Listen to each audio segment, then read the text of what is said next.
अस्सलाम वालेकुम नाज़रीन, welcome to the show economy in focus. मैं हूँ आपकी मेज़बान नताशा हसीब। नाज़रीन, प्रोग्राम का बाकायदा आगाज़ करते हैं। वर्ल्ड बैंक के हवाले से जो न्यूज़ है उसका इम्पैक्ट सबसे ज़्यादा है। अब हम देख रहे हैं कि वर्ल्ड बैंक ने कंट्री पार्टनरशिप फ्रेमवर्क का जो एक इफ्तिताह है, या हम कह सकते हैं कि इसका इजरा है, वो शुरू किया। साथ साथ हम ये देख रहे हैं कि इंफ्रास्ट्रक्चर के हवाले से, क्लाइमेट के हवाले से, या हमारे मुल्क में जो चैलेंजेस हैं उसके हवाले से काफ़ी चीज़ों को एक लाइन अप करने के लिए, कूप अप करने के लिए काम करेंगे। और साथ साथ ये $20 बिलियन के जो एक अमाउंट है, इसके जो है वो अंदर शामिल होगा। और साथ साथ हम ये भी कहेंगे कि $20 बिलियन एक ह्यूज अमाउंट है, हेफ्टी अमाउंट है। इससे पाकिस्तान को पर ईयर भी अगर हम देखें तो $2 बिलियन का एक कुशन मैसर होगा, और इससे काफ़ी ज़्यादा हम कह सकते हैं कि गवर्नमेंट को भी मदद मिलेगी, फिस्कल डिसिप्लिन भी सही होगा, और जो हमारे जो एक फिस्कल चैलेंजेस होते हैं उनसे निपटने के लिए बहुत बेहतर होगा। और साथ साथ अगर हम बात करें कि क्लाइमेटिक चेंजेस हैं तो उसके लिए बहुत ज़्यादा ये मुस्बत किरदार अदा करेगा। प्राइम मिनिस्टर साहब का ये इनिशिएटिव और काफ़ी कोशिशें की गई और इसके बाद ये रंग लाई, तो फिर हम कह सकते हैं एक बड़ी खुशाइन बात है। इसके ऊपर भी बात करेंगे। साथ साथ वर्ल्ड इकोनॉमिक फोरम के हवाले से बात करेंगे। इजलास यकीनन आज लास्ट डे है, और साथ साथ ये भी देख रहे हैं कि फाइनेंस मिनिस्टर साहब ने काफ़ी इसमें की। फाइनेंस मिनिस्टर साहब की जो हम कह सकते हैं कि एक काउंटर पार्ट से मुलाकातें और इन्वेस्टमेंट की अपॉर्चुनिटीज़ को देखना बहुत ज़्यादा ज़रूरी था। इसके ऊपर भी बात करेंगे। एक रिपोर्ट देखते हैं वर्ल्ड बैंक के हवाले से, फिर वापस आते हैं और प्रोग्राम का बाकायदा आगाज करते हैं।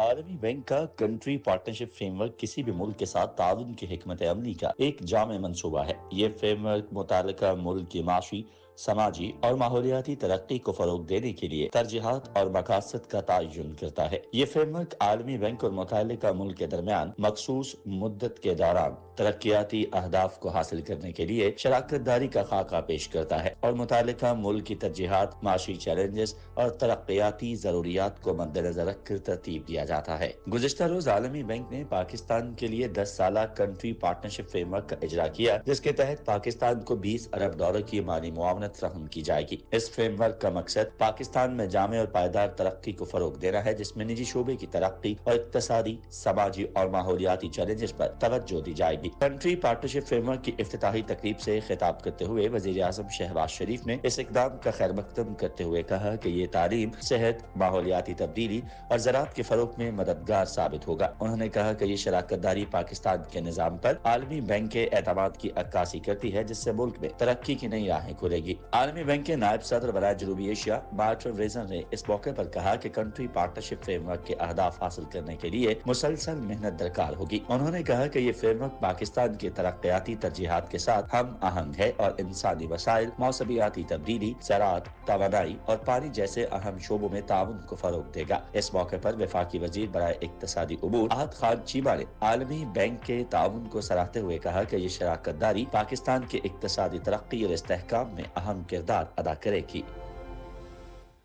जी, आपने न्यूज़ देखी, और हम देख रहे हैं कि कंट्री पार्टनरशिप फ्रेमवर्क जो कि एक वर्ल्ड बैंक के ताउन से ये एक हम कह सकते हैं फ्रेमवर्क होगा, और इसके अंदर जो पाकिस्तान की कोशिशें हैं उसमें इनिशिएट करने के लिए हमें इस 10 सालों का वक्त तो है, लेकिन उसमें हमें कुछ चीज़ें हैं जो टाइमली करना पड़ेंगी, जिसमें कुछ ड्यूटीज़ आयद होती हैं, कुछ ऐसा हम कह सकते हैं कि इनिशिएट करना, टाइमली इनिशिएट करना चीज़ों को बहुत ज़रूरी होगा, और ये एक पूरी हम कह सकते हैं जिम्मेदारी से ये साबित होगा। तो इस 10 साल के फ्रेमवर्क के अंदर क्या क्या चीज़ें रिक्वायर होंगी, हमारे साथ जो पैनलिस्ट मौजूद हैं उनको खुशामदीद कहेंगे और उनसे पूछते चलेंगे कि क्या क्या चीज़ें वर्ल्ड बैंक के ताउन से हो सकती हैं। सो हमारे साथ मौजूद है डॉक्टर तलत अनवर साहब, आप इकोनॉमिस्ट हैं और एक्सपर्ट भी हैं। अस्सलाम वालेकुम sir, very warm welcome in the programme.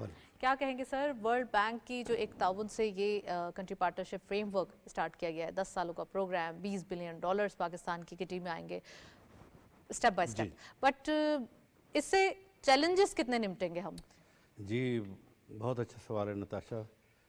ये असल में अगर इस फ्रेमवर्क को देखें तो ये बड़ा एक मरबूत और कम्प्रिहेंसिव फ्रेमवर्क है, जो कि पाकिस्तान के जो मौजूदा मसाइल हैं उन पर फोकस करता है। फॉर एग्ज़ाम्पल, पाकिस्तान में जो हेल्थ सेक्टर के इश्यूज़ हैं, एजुकेशन सेक्टर के इश्यूज़ हैं, क्लाइमेट चेंज के इश्यूज़ हैं, और टैक्स टू जीडीपी रेशो यानी रेवेन्यू, पब्लिक रेवेन्यू के इशू हैं कि रेवेन्यू एडिकेटली जनरेट नहीं होती, और फाइनली प्रोडक्टिविटी, जो इकनॉमिक प्रोडक्टिविटी बढ़ाने की ज़रूरत है। ये 5-6 एरिया हैं, इन पे फोकस करता है। तो पहले मैं आता हूँ इसकी तरफ के ये जो पहले हेल्थ में इन्होंने ये सबसे पहले कहा है कि रिड्यूसिंग स्टंटिंग ग्रोथ। जी। Stunting is the main issue, यानी स्टंटिंग का मतलब ये है कि जो हमारे यहाँ बच्चे पैदा होते हैं वो यानी they are height for age, their heights are low for age, यानी स्टंटिंग का वो इशू ये है। उनको पूरी एक हम कह सकते हैं नशोनुमा नहीं मिलती। हाँ, पूरी नशोनुमा, उनके कद छोटे होते हैं कंपेयर टू द एज, तो वो कद छोटे होना स्टंटिंग कहलाता है, जो कि हमारे मुल्क में 40% है नेशनल लेवल पे। और जो सिंध और दूसरे एरियाज़ में मैंने सर्वे किए हैं, स्टडीज़ की हैं, उनमें ये 55% तक जाता है। तो ये बहुत बड़ा इशू है कि जो बच्चे पैदा होते हैं, तो ये इस वजह से है कि जो मैलन्यूट्रिशन है, हेल्थ सेक्टर के अंदर आप समझते हैं कि इनकी ज़्यादा एक फोकस रहेगा?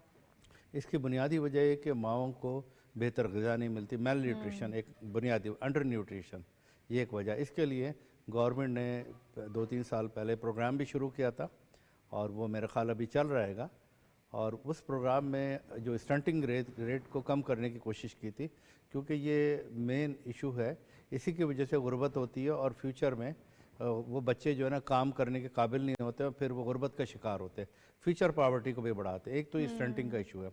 दूसरे उन्होंने कहा है कि जी जो यानी एजुकेशन डेप्रीवेशन है, तो ये दोनों चीज़ें ह्यूमन डेवलपमेंट में आ जाती है। एजुकेशन डेप्रीवेशन, अब आप मैं स्टंटिंग की मिसाल दूं कि 40% पाकिस्तान में, इंडिया बांग्लादेश में तकरीबन 38-37, इससे भी कम, इससे कम है जी। In our neighbouring countries. जबकि इसी तरह एजुकेशन का हाल है।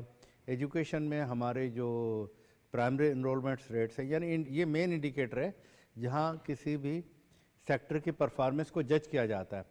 तो मेरा ख्याल एग्रीकल्चर सेक्टर के ऊपर भी तो कहा है उन्होंने कि एग्रीकल्चर सेक्टर पे भी फोकस किया जाएगा। वो भी मैं बताता हूँ। ये जो यानी मेन, यानी नंबर 1 फिर नंबर 2 एजुकेशन आ गए। एजुकेशन में वो कहते हैं कि जी हमारी प्राइमरी इनरोलमेंट रेट्स बहुत लो हैं कंपेयर टू इंडिया, बांग्लादेश और अदर कंट्रीज़। इंडिया में तकरीबन 100% है, हमारे नेट इनरोलमेंट रेट 70% है, तो जो कि बहुत कम है। इसका मतलब है कि जो बच्चे हमारे यहाँ स्कूल में जाते हैं उनको प्रॉपर स्कूल में दाखिल ही नहीं किया जाता। 30% जो चिल्ड्रन है वो आउट ऑफ स्कूल रहते हैं। तो ये बहुत बड़ा इशू है जिसकी वजह से पॉवर्टी बढ़ती है, क्राइम बढ़ते हैं, ये सारे इशू यानी रिलेटेड हैं। तो दूसरा ये इशू है, यानी इन्होंने तीसरा जो इशू है वो है यानी रेवेन्यू जनरेशन का। Tax to GDP ratio, revenue resources होंगे तो फिर जो है ना आप ये सब कुछ कर सकेंगे। हमारी टैक्स टू जीडीपी रेशो बहुत लो है, तो उसमें टैक्स नेट में सब लोगों को लाना, जैसा कि फाइनेंस मिनिस्टर ने भी कई बार रिपीट किया, और उनका फोकस है कि टैक्स टू जीडीपी रेशो वो जो कि 10% ऑफ जीडीपी है उसको बढ़ा के वो कह रहे हैं 14% ले जाएंगे। क्योंकि टैक्स तो लोग देते हैं, कुछ लोग बहुत ही टैक्स देते हैं, कुछ लोग बिल्कुल नहीं देते।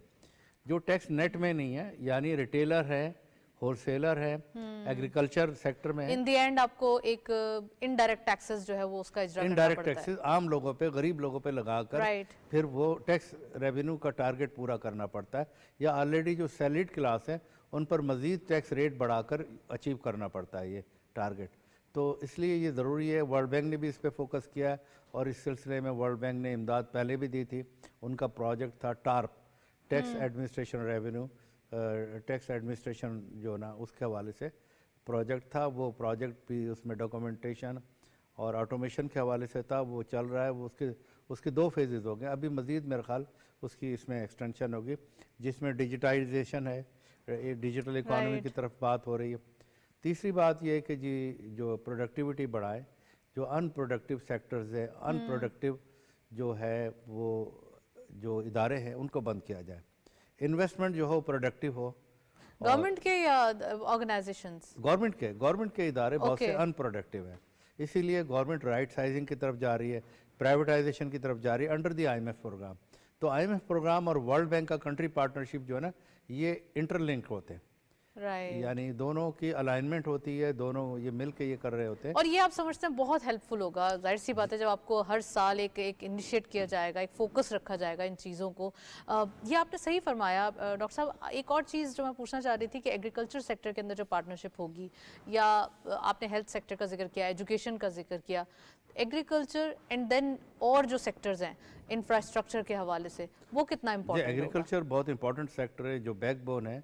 एक तो ये कि उसमें यानी हमारी बेस ही एग्रीकल्चर सेक्टर है। जब एग्रीकल्चर सेक्टर अच्छा होता है तो हमारा इंडस्ट्रियल सेक्टर भी ग्रो करता है और हमारी इंडस्ट्री भी जो है ना पॉजिटिव ग्रोथ होती है। जब एग्रीकल्चर सेक्टर की पैदावार नहीं होती तो इंडस्ट्रियल सेक्टर की पैदावार, बिलखुसूस जो कॉटन रिलेटेड सेक्टर है, जी। टेक्सटाइल इंजीनियरिंग है, वो अफेक्ट होती है। तो एग्रीकल्चर सेक्टर में ज़रूरत इस बात की है कि मार्केट इंटरवेंशन को ख़त्म किया जाए। यानी गवर्नमेंट मार्केट में इंटरवीन करती रही, प्राइसेस फिक्स करती रही। तो वर्ल्ड बैंक का ये कहना है कि जी मार्केट में इंटरवीन ना करें, मार्केट को let the market decide the prices. वो खुद ही प्राइसेस डिमांड सप्लाई के बेसिस पे डिसाइड कर लेंगे, आप इंटरवीन ना करें। आप बाहर से गंदम मंगा कर ना करें, अगर कम होगी तो कीमत चढ़ जाएगी, ज़्यादा होगी तो कीमत गिर जाएगी, इस तरह से ये उनका कहना है। तो इसी तरह फिर ये जो हम राइट साइजिंग के हवाले से जो बात हुई है, कई यानी हफ्तों से ये वज़ीर ख़जाना भी कह रहे हैं कि हमने राइट साइजिंग करनी है। बिल्कुल। हमें जो ओवर एम्प्लॉयमेंट हुई है उसको कम करना है, जो कि एक बहुत बड़ा बोझ है, जो कई 100 अरब रुपए का बोझ है। और लॉस मेकिंग एंटरप्राइजेज जो है ना, उनके जो टोटल स्टॉक लॉसेस जो है ना वो 2600 अरब रुपए हैं। बिल्कुल। जो फ्लो में है वो भी 700-800 अरब रुपए के एनुअल फ्लोज हैं। तो ये एडअप होते जाते हैं। इतना तो आप पूरा पाकिस्तान को आराम से एजुकेशन और आप फीड भी कर सकते हैं, इतना अमाउंट है ये। You are very right. अच्छा, मैं डॉक्टर साहब आपसे पूछना चाहूँगी कि वर्ल्ड इकोनॉमिक फोरम का आज लास्ट डे है और हमने देखा कि फाइनेंस मिनिस्टर साहब ने काफ़ी अपने, हम कह सकते हैं, चीज़ों को, या अपना जो पाकिस्तान का एक केस है उसको प्रॉपरली पोर्ट्रे किया। तो कैसा लगता है कि इन्वेस्टमेंट का आना, रीजन में हमारे कनेक्शंस का होना, और साथ साथ जो एक इन्वेस्टमेंट के लिए अपॉर्चुनिटीज़ थोड़ा सा अलाइन करना? जी, फाइनेंस मिनिस्टर साहब ने इन्वेस्टमेंट, पाकिस्तान को एक इन्वेस्टमेंट की अच्छी डेस्टिनेशन करार दिया और कहा है कि जी ये there are lot of opportunities for investment in Pakistan. आप देखें हमारे स्टॉक इंडेक्स जो है ना बढ़ गया है, जिसमें कि अभी डोमेस्टिक इन्वेस्टर्स कर रहे हैं, फॉरेन इन्वेस्टर्स आए नहीं। तो फॉरेन इन्वेस्टर्स की भी ज़रूरत है और दूसरे एफडीआई की ज़रूरत है, फॉरेन डायरेक्ट इन्वेस्टमेंट, जो कि बड़ी बड़ी कंपनियां मल्टीनेशनल लेकर आती हैं। जो एफडी यानी स्टॉक में तो पोर्टफोलियो में इन्वेस्टमेंट आती, फॉरेन पोर्टफोलियो इन्वेस्टमेंट ऐसी होती है जो हॉट मनी होती है, वो आती है और फिर चली जाती है। लेकिन जो एफडीआई है, फॉरेन डायरेक्ट इन्वेस्टमेंट, वो बड़ी बड़ी मल्टीनेशनल कंपनीज लाती हैं और वो उससे जो है ना पॉजिटिव इम्पैक्ट होता है। वो साथ साथ टेक्नोलॉजिकल प्रैक्टिसेस और management, technological advance technological development और मैनेजमेंट प्रैक्टिसेस जो है ना वो भी लेकर आती हैं, जिससे कि हमारी प्रोडक्टिविटी पे पॉजिटिव इफेक्ट होता है। ये जो प्रोडक्टिविटी की बात है ना, वो यहाँ से लिंक होती है कि जब एफडीआई आएगी तो प्रोडक्टिविटी बढ़ेगी। वरना पुराने तरीक़ों से जो कंपनीज़ हैं वो अपनी आउटपुट जनरेट करती रहेंगे, आउटडेटेड जो है ना मोड ऑफ प्रोडक्शन यूज़ करते रहेंगे। तो मॉडर्नाइजेशन के लिए ज़रूरी है कि हम एफडीआई को अट्रैक्ट करें। और एफडीआई पिछले साल एफडीआई आएगी तो ही तो हमारे मुल्क पे ज़्यादा एक एम्प्लॉयमेंट जनरेट होगी, क्योंकि आपने स्टॉक एक्सचेंज का जिक्र किया, हम उसमें फॉरेनर्स की बाइंग देखते हैं, फॉरेनर्स की एक इंडक्शन देखते हैं, और फिर उसके बाद उसमें से आपने कहा कि वो अपने स्मार्टली निकल भी जाते हैं। तो यही तो एक चार्म है, यानी कि एक एंट्री और एग्जिट स्टॉक एक्सचेंज का बहुत इजी है और हमारे पास सेविंग के एवेन्यूज़ भी हैं। फॉरेनर्स को अट्रैक्ट करना, यू आर वेरी राइट, कि किसी ना किसी तरीके से हमें उनसे इन्वेस्टमेंट ही चाहिए। ऑल्दो हम एक्सपोर्ट के अंदर भी उनको थोड़ा सा एज बायर भी थोड़ा अट्रैक्ट कर सकते हैं। जी, यही ज़रूरत इस बात की है कि अब देखें, अगर एफडीआई आई और आकर यहाँ आके वो पेप्सी कोला बेचने लगे हमारे लोगों को, तो उसका कोई फायदा नहीं। तो सर हम नाम नहीं लेंगे अपनी प्रोडक्ट्स का, आप ये बताइए। मतलब ये कि कोई फ्रूट ड्रिंक बेचना शुरू कर दे तो वो कोई फायदा नहीं होगा। एफडीआई मार्केट बहुत बड़ी है ना। नहीं, देखें, एफडीआई अगर एक्सपोर्ट सेक्टर में आएगी ना तो तब हमें फायदा होगा। जो एक्सपोर्टेबल है एक्सपोर्ट सेक्टर में, वहाँ एफडीआई आएगी तो हमारे लिए डॉलर आएगी, क्योंकि अगर एफडीआई हमारी डोमेस्टिक मार्केट में आती है और डोमेस्टिक कंजम्पशन के लिए आती है, तो वो उल्टा जो उनका प्रॉफिट रिपेट्रिएशन करना पड़ेगा, اس کے لیے ہمارے بیلنس آف پیمنٹ پہ اور اثر ہوگا. اور اپوزٹلی ہمارے انویسٹرز یا ہمارا جو بزنس کمیونٹی وہ ڈسکریج ہوں گے کہ باہر کے لوگ آگے یہاں کی مارکیٹ کو ٹیپ کر رہے ہیں. جی بالکل صحیح. رائٹ. اچھا تھوڑا سا کرنٹ اکاؤنٹ سرپلس کے حوالے سے بات کرتے ہیں. $582 ملین کی ایک اگین ایک ہم کہہ سکتے ہیں کہ چھوٹا سا ایک ایڈ آن ہوا ہے ہمارے کرنٹ اکاؤنٹ میں. کیسا لگ رہا ہے؟ ہمارے پاس ایک اچھا ہیفٹی سرپلس آہستہ آہستہ کر کے جمع ہو رہا ہے. جی سرپلس ہے، اچھی بات ہے، لیکن یہ کہ اس کو دو اینگل سے دیکھنا چاہیے. کہ ایک تو یہ ہے کہ جی سرپلس کیوں ہے؟ سرپلس اس لیے ہے یعنی پہلے ڈیفیسٹ تھا اور سرپلس کے لیے گورنمنٹ نے بہت سارے میجر لیے، بہت سارے جو آئٹم ہیں جو امپورٹیبل تھے ان پہ ریسٹرکشن لگائیں، تو اس وجہ سے وہ آئٹم امپورٹ نہیں ہو سکتے. ان میں سے کافی سارے آئٹم ایسے ہیں جو کہ گروتھ کے لیے بہت ضروری ہے. یعنی بہت سارے ایسے آئٹم ہیں جو انڈسٹریل انپٹ کے لیے ضروری ہیں. چونکہ گورنمنٹ کے پاس فارن ایکسچینج نہیں تھا اور گورنمنٹ لیکن اب تو ہمارے پاس 3 منتھ سے زیادہ کا امپورٹ بل ہے، ہم دے سکتے ہیں. نہیں 3 منتھ سے زیادہ نہیں سر فورن آپ ریزروز دیکھ سر 3 منتھس نہیں 3 ویکس ریزروز آپ کتنے ہو چکے ہیں؟ $12 بلین. 12 بلین 3 ہفتے کے لیے کافی ہے نا، اس سے زیادہ نہیں ہے، 3-4 ہفتے کے لیے. چلیں اس کے اوپر پھر کبھی اور ڈیبیٹ کریں گے، لیکن میری معلومات کے مطابق 3 منتھ سے زیادہ کا ہمارے پاس ایک ریزروز موجود ہیں. دیکھیں نا ہماری سال کی جو ایکسپورٹ امپورٹ ہے تقریباً 70-80 بلین بنتی ہے نا. اب کم ہو گئی ہے سر، $65 بلین. 65 بھی ہوتی تو آپ ڈیوائڈ کر لینا مہینوں پہ، تو تقریباً یہ 3 منتھ آئے گی تو 17-18 بلین، تھوڑی کم ہے. ہاں تھوڑی کم ہے، آپ کی بات صحیح ہے. تو کہنے کا مقصد یہ ہے کہ جو ہمارے پاس ریزرو ہیں، اور یہ مارکیٹ میں بھی ایک مت ہے ایک طرف سے، یعنی اکاؤنٹنٹس حضرات جو ہے نا یہ باتیں کر رہے ہیں کہ جی ایکسچینج ریٹ کو اور کم آنا چاہیے. لیکن ہمیں یہ دیکھنا چاہیے کہ ہمارے بیلنس آف پیمنٹ کا کرائسس جو ہے نا بہت کمپلیکس ہے. ہمارا جو بیلنس آف پیمنٹ کا کرائسس ہے وہ کرنٹ اکاؤنٹ کرائسس نہیں ہے، وہ ڈیٹ کرائسس ہے. جیسا کہ ہمارے جو لائبلٹیز ہیں ڈیٹ لائبلٹیز بہت ہے اور ہمیں رول اوور ڈیٹ کرنے پڑتے ہیں. تو ہم رول اوور ڈیٹ کر رہے ہیں، اگر رول اوور نہ کریں تو ہمیں پرابلم ہو جائے گا. ہمارے پاس اتنے ریزرو نہیں ہوں گے کہ ہم ان کو پے کر سکیں. تو یہ ان اینالسٹ کو سوچنا چاہیے جو یہ کہتے ہیں کہ جی ڈالر ریٹ بہت نیچے آ سکتا ہے. یعنی اس پہ ڈیبیٹ ہو سکتا ہے، بڑی باتیں ہو رہی ہیں کہ جو ڈالر ریٹ نیچے آنا. میرا خیال ہے کہ ڈالر ریٹ مستحکم ہے، اس کو اپنی جگہ رہنا چاہیے. اور جو اسٹیٹ بینک اگر خرید بھی رہا ہے مارکیٹ سے تو وہ ڈیٹ سروسنگ پیمنٹ میں جا رہے ہیں. ٹھیک ہے نا، ایک تو یہ بات ہوگی. دوسری ہماری رول اوور ڈیٹ بھی ہو رہے ہیں، تو ہمارے ریزرو بڑھ رہے ہیں، کم نہیں ہو رہے. اگر مارکیٹ سے پرچیزز ہو رہی ہیں تو وہ ریزرو میں ایکومولیشن کی طرف ہو رہی ہیں. یہ ایک پازیٹیو ایفیکٹ ہے کہ جب جتنے ریزرو ہوں گے اتنے ہی اکانومی اسٹیبل ہوگی. اسٹیبلٹی کے انڈیکیٹر میں reserve is the most important indicator. اچھا رومرز تو آف کورس ایک نیگیٹو رومرز بھی ہوتے ہیں. کچھ مارکیٹ جب اچھی جا رہی ہوتی ہے، چاہے ہم ایک اکانومی کی مارکیٹ کو، کرنسی مارکیٹ کو کہیں یا اسٹاک مارکیٹ کو، رومرز تو آلریڈی ڈیمیجنگ ہوتے ہیں. لیکن یو آر ویری رائٹ کہ کہہ رہے ہیں سب کے کم ہونا چاہیے، لیکن جو اسٹیبلٹی ہے وہ بھی کافی ہے، وہ بھی ہماری مارکیٹ کو تھوڑا سا سسٹین کی ہوئی ہے. ایکسچینج ریٹ اسٹیبل ہونا چاہیے، فلکچویشن نہیں ہونا. یہ نہیں کہ ایک دم نیچے آ جائے 250 سے نیچے پھر ایک دم اوپر 300 سے اوپر. یہ جو ہے نا پھر اس میں اسپیکولیشن ہوتی ہے اور سارے مارکیٹ پلیئر آ جاتے ہیں، اور پھر وہ یعنی پھر گورنمنٹ کے جو ریزرو ہیں اس پہ بڑا برا اثر پڑتا ہے. تو اس لیے ضروری ہے کہ ایک جگہ پہ ایکسچینج ریٹ ہونا چاہیے جو ہے وہ ٹھیک ہے، اس کے مطابق چلنا چاہیے. اور پھر اپنی لائبلٹیز میں ہمیں کوئی مسئلہ نہیں ہونا چاہیے.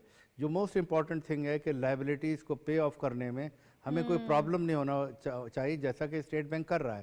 آپ نے دیکھا ہوگا کہ لائبلٹیز وہ کسی بھی طرح سے جو بھی ڈیٹ لائبلٹیز ہیں، فورن لائبلٹیز اسپیشلی، اپنے جو فورن ریزرو ہے ان سے وہ میٹ کر رہے ہیں. ہمیشہ انہوں نے کوئی ڈیفالٹ کی آنے نہیں دیا، یہ ان کی پالیسی ہے. تو اگر وہ ایکسچینج ریٹ نیچے آتا ہے تو ریزرو پہ پریشر پڑے گا. پہلے بھی یہ ایسا ہوتا رہا ہے کہ ایکسچینج ریٹ کو نیچے فکس کیا گیا تو ریزرو ڈپلیٹ ہو جاتے ہیں، ختم ہو جاتے ہیں، پھر ہمیں باہر سے قرضے لینے پڑتے ہیں. تو اس کو مستحکم رکھ، اسی لیے IMF نے نہیں کہا کہ آپ ایکسچینج ریٹ کو نیچے لائیں. انہوں نے کہا اور پھر دوسرے ہماری ایکسپورٹ بھی متاثر ہو جائیں گے اگر ہم ان کے ایکسپورٹرز کی کمپیٹیٹیونیس جو ہے نا جو ابھی مینٹین ہے وہ اور متاثر ہو جائے گی. ہماری جو ہم ایکسپورٹ کو ٹارگٹ کر رہے ہیں کہ جی ہم بڑھائیں گے 30 بلین 32 سے ابو کریں گے، وہ نہیں کر پائیں گے. تو یہ ایکسپورٹ کمپیٹیٹیونیس کو ریسٹور کرنے کے لیے ضروری ہے کہ ایکسچینج ریٹ کو اسٹیبل ہونا چاہیے. फ्लक्चुएशन नहीं होना चाहिए। पाकिस्तान की मार्केट्स में बहुत पोटेंशियल है, पाकिस्तान की मार्केट में इतना पोटेंशियल है कि अभी हम एक्सपोर्ट के नंबर्स जो देख रहे हैं, और ख़ासकर इस बार अगर राइस सेक्टर की बात करें तो पहले से ही टारगेट जो है वो रख दिया गया है कि आने वाले दिनों में इतने ज़्यादा टारगेट्स होंगे और ऐसे जो है वो हम आगे बढ़ेंगे।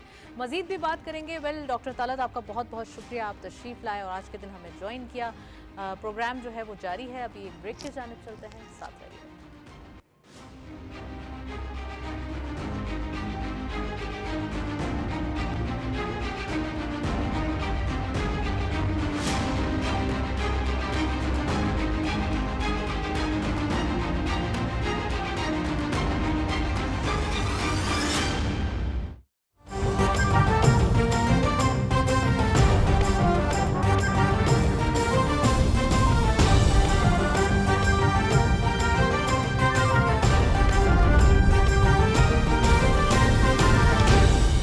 दुरुस्त हर वक्त बर वक्त।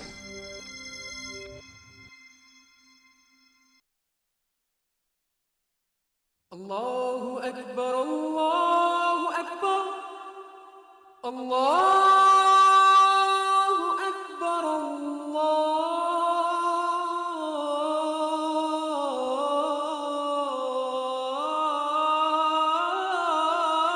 अकबर। अशहदु अन ला इलाहा इल्लल्लाह,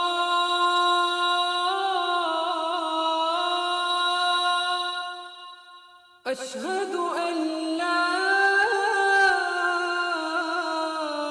इलाहा इल्लल्लाह,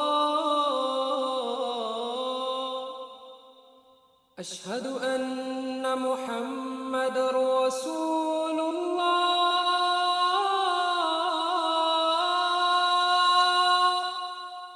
अशहदु अन्न मुहम्मदर रसूलुल्लाह।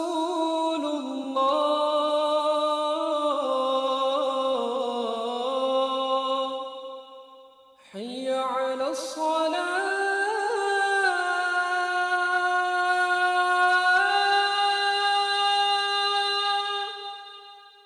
हय्य अलस सलाह,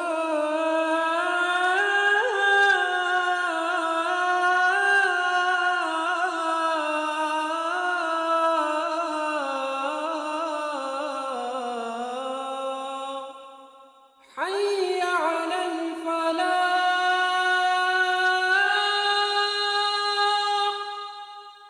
حي على الفلاح.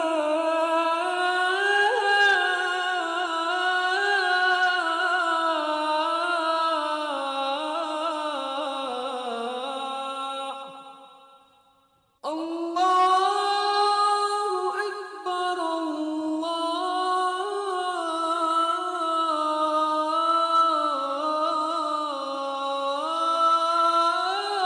الله أكبر. لا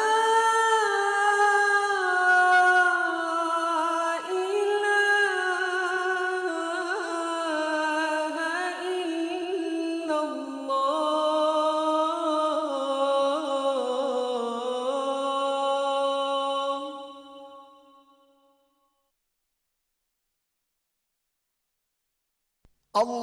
اللهم صل على محمد وعلى آل محمد كما صليت على إبراهيم وعلى آل إبراهيم إنك حميد مجيد. اللهم بارك على محمد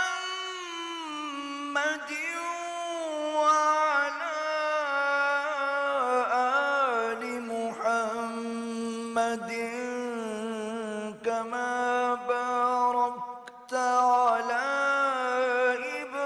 إبراهيم وعلى آل إبراهيم إنك حميد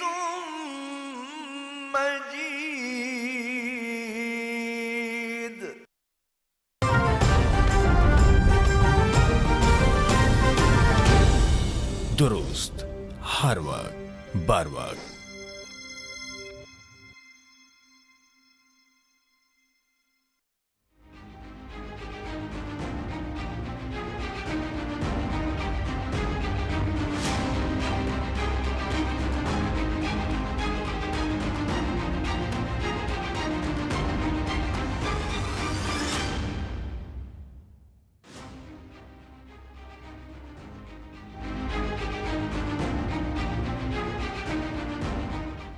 वेलकम बैक नाजरीन। हेचसन जो हम पोर्ट्स हैं उसके बारे में न्यूज़ से जो है वो प्रोग्राम का बाकायदा आगाज़ करते हैं सेकंड सेगमेंट का। अच्छा, यहाँ पे एक इन्वेस्टमेंट आ रही है और मिनिस्ट्री ऑफ मैरीटाइम अफेयर्स की जानिब से ये न्यूज़ पेश की गई है और साथ साथ हम ये देख रहे हैं कि हेचसन पोर्ट जब पाकिस्तान में $1 बिलियन की सरमायाकारी करेंगे यानी इन्वेस्टमेंट करेंगे तो उससे क्या क्या चीज़ें सामने आएंगी, हमारे लिए कितना ज़्यादा ये खुशाइन होगा, आज इसके बारे में डिटेल डिस्कशन करेंगे। साथ साथ ये भी बात करेंगे पाकिस्तान में $200 मिलियन की जो एक डायरेक्टली एक इन्वेस्टमेंट आ रही है ओवर इन द सेक्टर, वो भी आज हम डिस्कस करेंगे। टेक्निकल और टेक्नोलॉजी सेक्टर के अंदर ज़रूरी है, डिजिटाइजेशन के हवाले से ज़रूरी है कि यहाँ पे इन्वेस्टमेंट भी आए और साथ साथ जो है वो इसके जो एक हम कह सकते हैं ना कि कुछ सहूलतकारी है उसके हवाले से भी बात हो और साथ साथ पाकिस्तान एंड अज़रबैजान के जो एक रिलेशनशिप है उसको स्ट्रॉन्ग करने के लिए यहाँ से भी इन्वेस्टमेंट एवेन्यू स्टार्ट हो रहे हैं। इसके बारे में आज डिस्कशन करेंगे। इसमें ट्रेड होगी, एनर्जी रिन्यूअल होगा या हम कह सकते हैं और साथ साथ ख़ास कर फ़ज़ाई रवाबित बढ़ाने के लिए जो चीज़ें हैं वो सामने आएंगी। तो इनके बारे में आज डिटेल डिस्कशन करेंगे। We have here in Karachi studios a guest, उनको खुशामदीद कहते हैं। राजा कामरान साहब ने ज्वाइन किया है हमें। आप इकोनॉमिस्ट हैं, एनालिस्ट हैं और जर्नलिस्ट भी हैं। अस्सलाम वालेकुम sir, very warm welcome in the programme. राजा साहब क्या कहेंगे, पाकिस्तान एंड अज़रबैजान से ही स्टार्ट करते हैं हम कि एक रिलेशनशिप जिसके अंदर इन्वेस्टमेंट अपॉर्चुनिटीज़ हैं, साथ साथ हम ये देख रहे हैं कि बहुत ही एक दोनों कंट्रीज़ जब रीजन में होंगे तो एक रवाबित बहुत अच्छे हो जाते हैं। ख़ास कर जब हम एक फ़्लाइट्स का एक रद्दोबदल जो है उसको डिस्कस करें या हम बात करें एनर्जी के हवाले से, कैसा लग रहा है ये रिलेशनशिप? और ख़ास कर हम देख रहे हैं कि रीजन के अंदर हमारी जो एक रिलेशंस हैं या बायलैटरल जो हमारे एक बिजनेसेस हैं वो बड़े ज़्यादा सामने आ रहे हैं।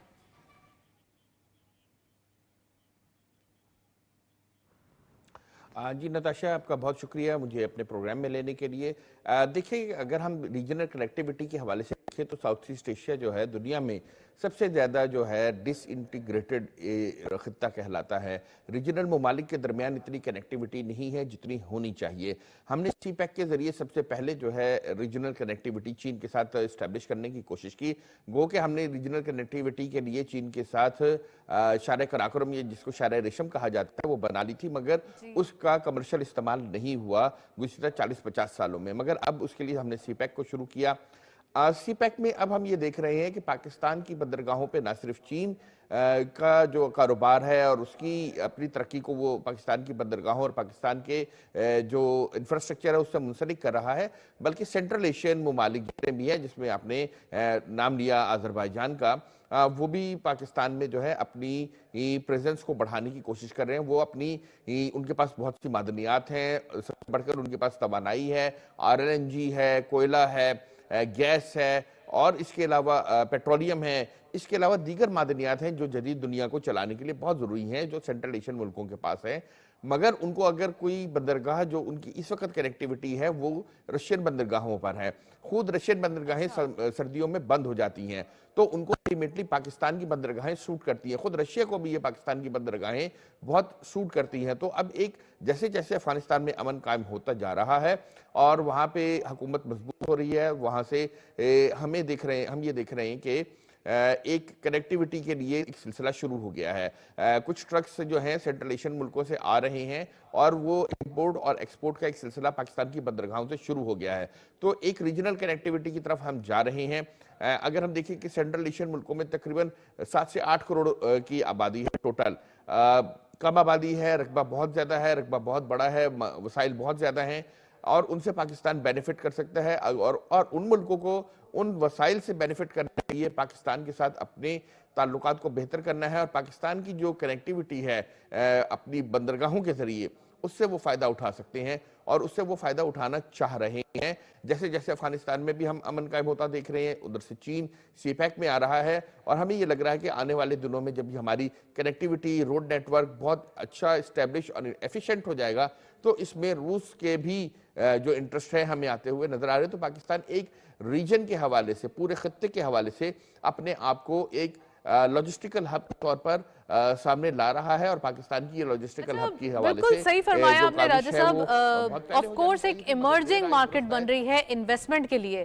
تو کیا لگتا ہے کہ پاکستان کو کون کون سی چیزوں پہ ٹارگٹ کرنا چاہیے, کون کون سے سیکٹرز پہ ٹارگٹ کرنا چاہیے, کیونکہ ہمارے پاس جو ہمارے بڑے ایک بہترین سیکٹرز ہیں, چاہے ہم فارماسوٹیکل کی بات کریں یا ہم بات کریں کہ اگر سرجیکل گڈز کی, لیدر کی, سٹائل کی, تو ہمارے پاس ایک باسکٹ ہے ایکسپورٹ کے حوالے سے, لیکن اس میں ویلیو ایڈیشن ریکوائرڈ ہے. تو اس کے بارے میں بتائیں, اور ساتھ ساتھ جو ہیچسن پورٹس کی نیوز ہے اس پہ بھی میں آپ کا کامنٹ چاہتی ہوں.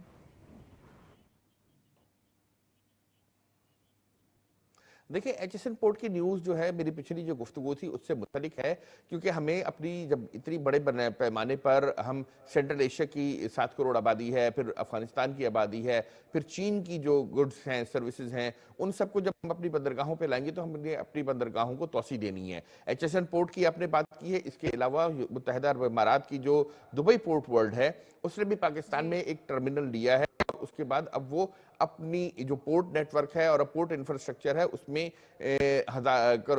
کروڑوں ڈالر کی سرمایہ کاری کر کے اس کو توسیع دے رہے ہیں. تو پاکستان میں ہم دیکھ رہے ہیں کہ پورٹ کے سسٹم میں, پورٹ کے نیٹ ورک میں بہت تیزی سے میری ٹائم سیکٹر جو ہے ہمیں مستقبل میں ترقی کرتا ہوا نظر آ رہا ہے. اسی طرح سے اگر یہ تمام چیزیں ہوئی تو ہمارا گوادر پورٹ بھی بحال ہو جائے گا, ہماری جو ٹریفک ہے وہ آنے لگ جائے گا, جو میری ٹائم ٹریفک ہے. تو ہم مجموعی طور پر دیکھ رہے ہیں کہ پاکستان کی یہ ایک بہت اعلیٰ معیار کی جو ہے, اور پاکستان کو جو سب سے اہم ضرورت ہے وہ یہ ہے کہ اس وقت وہ اپنے روڈ انفراسٹرکچر کو اس قابل کرے, اور وہ جو کیا بھی جا رہا ہے کہ وہ اس سینٹرل ایشین ٹریفک کو جو ہے ہینڈل کر سکے. اس سے پاکستان کو جو ریونیو حاصل ہوگا اور جو پاکستان کی ایک جو لاجسٹک کی سروسز انڈسٹری چلے گی, اس سے پاکستان کو جو فائدہ ہوگا وہ پاکستان کے لیے بہت کارآمد ہوگا. اس کے علاوہ ہم دیکھ رہے ہیں چین نے سی پیک کے تحت جو انڈسٹریل زون بنانے تھے, ہمیں ان پر توجہ دینی چاہیے, اور ان انڈسٹریل زونز کو جو 2018 کے بعد جو تھے سد خانے کی نظر ہو گئے تھے, ان کو دوبارہ بحال کرنا چاہیے. چین کے پاس ایک بہت بڑا پوٹینشیل موجود ہے جن انڈسٹریز کو اس نے ریلوکیٹ کرنا ہے. دیکھیے, چین کو جو انڈسٹریز ریلوکیٹ کرنی ہے وہ افریقہ اور یورپ کے لیے جو گڈز بنا رہی ہیں وہ اس نے ریلوکیٹ کرنی ہے, کیونکہ ساؤتھ چائنا سی میں جو راجہ صاحب, یہ پریزیڈنٹ کے آنے کے بعد کیا لگتا ہے کہ ہمارے ریجن کے اندر تھوڑا سا بزنسز جو ایک کلیشے ہے وہ چینج ہوگا, یا تھوڑا سا آپ نے چائنا کا ہی ذکر کیا تو انڈسٹریل شفٹ اوور کی بات ہو رہی ہے, یہاں پر ہمارے لیے زونز آپ نے ذکر بھی کیا کہ انڈسٹریل زونز ہونے چاہیے یا ایکسپورٹ پروسیسنگ زونز ہونے چاہیے, تو کیا ہم فائدہ اٹھا سکتے ہیں اس سے, اور ان پالیسیز سے کتنا زیادہ ایک بینیفٹس پاکستان لے سکتا ہے؟ کیونکہ اب ہم صرف بزنس کی بات کر رہے ہیں, ہمارے لیے سب سے زیادہ امپورٹنس یہ ہے کہ جو ہمارا بزنس ہے یا ہماری جو ایک اکانومی ہے وہ آگے بڑھے.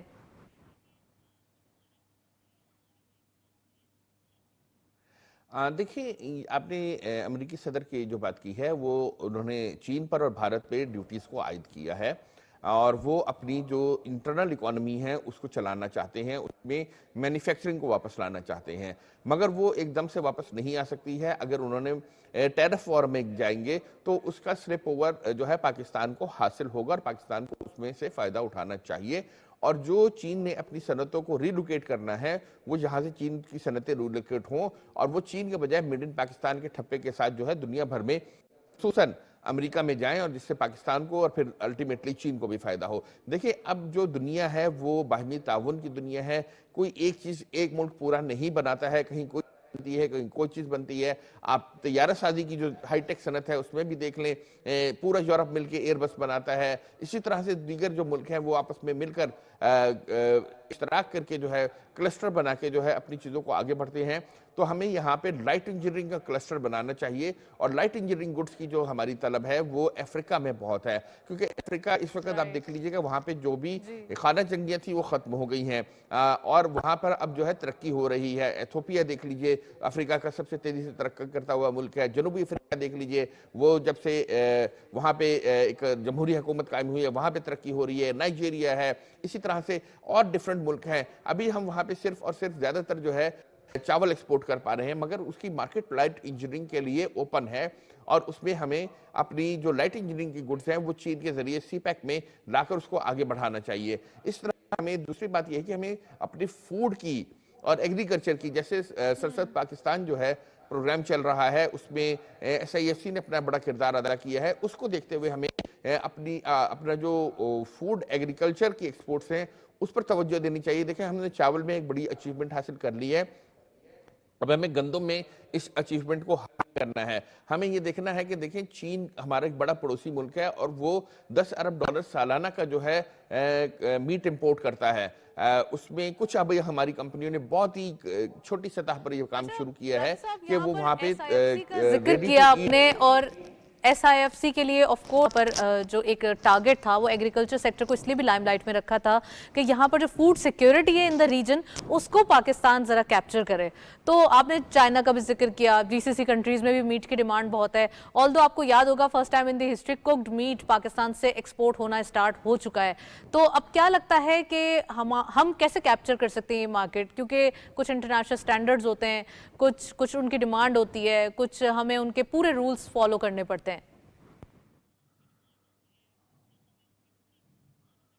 دیکھیں رولز فالو کرنا بہت مشکل نہیں ہے, ڈیمانڈز کو پورا کرنا مشکل نہیں ہے, انٹل اینڈ انلیس آپ جو ہیں اپنی جو اس میں آپ کو اگر ارننگ ہو رہی ہو, اور اس ارننگ کے لیے ضروری ہے کہ آپ وہاں کی مارکیٹ کو سمجھیں. ابھی میرے پاس جو شنوا نیوز ایجنسی ہے اس کے ذریعے مجھے روزانہ کی بنیاد پہ فیڈ آتی ہے, اس میں مجھے دیکھ کر بڑی خوشی ہوئی کہ پاکستانی جو ہیں اب چونکہ چین میں فروری میں جو ہے ان کا سال شروع ہو رہا ہے چائنیز کیلنڈر کا, تو اس کے لیے بڑی وہاں پہ تہوار منائے جاتے ہیں. تو ان تہواروں کے لیے خریداری کے خصوصی میلے لگتے ہیں, اور وہاں پہ پاکستان کا SME سیکٹر بھی نہیں بلکہ بہت چھوٹے سیکٹر کے جو لوگ جا کر اپنے کاروبار وہاں پر کر رہے ہیں, وہاں پر اپنی چھوٹی چھوٹی چیزیں گڈز فروخت کر رہے ہیں. اگر اسی طرح سے ہم چین کی مارکیٹ کو ایکسپلور کریں تو دیکھیں چینی جو ہیں وہ مرغی کے بجائے بطخ کو کھانے کو ترجیح دیتے ہیں, تو ہمیں یہاں پر اپنی بطخ کی فارمنگ کو وہ بڑھانا چاہیے. پاکستان میں ڈریگن فروٹ لگانے کے بہت اچھے تجربے ہوئے ہیں, اور چائنیز ایکسپرٹس کو بلا کر یہاں پر جو ہے یہ تجربے کیے گئے ہیں. تو پاکستان کو جو چین کی جو ڈیمانڈ ہے فوڈ کے حوالے سے اس کو پورا کرنے کے لیے اپنے آپ کو اپنی جو out of the box solution ہے اس کو سوچنا چاہیے. دیکھیں اب چین میں جو ہے پاکستان سے بھینسیں جو ہیں وہ ایکسپورٹ کی جا رہی ہیں, اگر وہ بھینس منگوا کے وہاں سے دودھ ایگزیکٹلی ڈیری سیکٹر کے اندر بہت کام ہو رہا ہے. ویل تھینک یو سو مچ. کامران صاحب ہمارے ساتھ موجود تھے, کافی ڈیٹیل انالیسز. پروگرام کے فرسٹ سیگمنٹ میں ہمیں جو ایک ورلڈ بینک کے حوالے سے نیوز تھی اس کو ڈسکس کیا. سیکنڈ سیگمنٹ میں تمام ہم نے اکانومی کی جو ابھی انیشیٹ ہو رہی ہیں, جو نیوز آ رہی ہیں اس کے حوالے سے بات کی. اچھا, پورے ویک کے اندر مارکیٹ کے سٹانس کو ڈسکس کرنا ضروری ہے. ایک پازیٹیو زون رہا, آج ویک کا لاسٹ ڈے ہے اور ہم دیکھ رہے ہیں کہ ایک پازیٹیو زون دکھائی دے رہا ہے, انویسٹرز پارٹیسپیشن ہے, اور ساتھ ساتھ ایک آپٹیمزم دکھائی دے رہا ہے کہ نیکسٹ ویک کے لیے مارکیٹ دوبارہ سے ایک رن ڈاؤن سٹارٹ کرے گی اور ایک بیل جو ہے وہ ریکور کرے گی. That's it. اسی نوٹ پر پروگرام کو وائنڈ اپ کرتے ہیں. اجازت دیجیے. اللہ حافظ.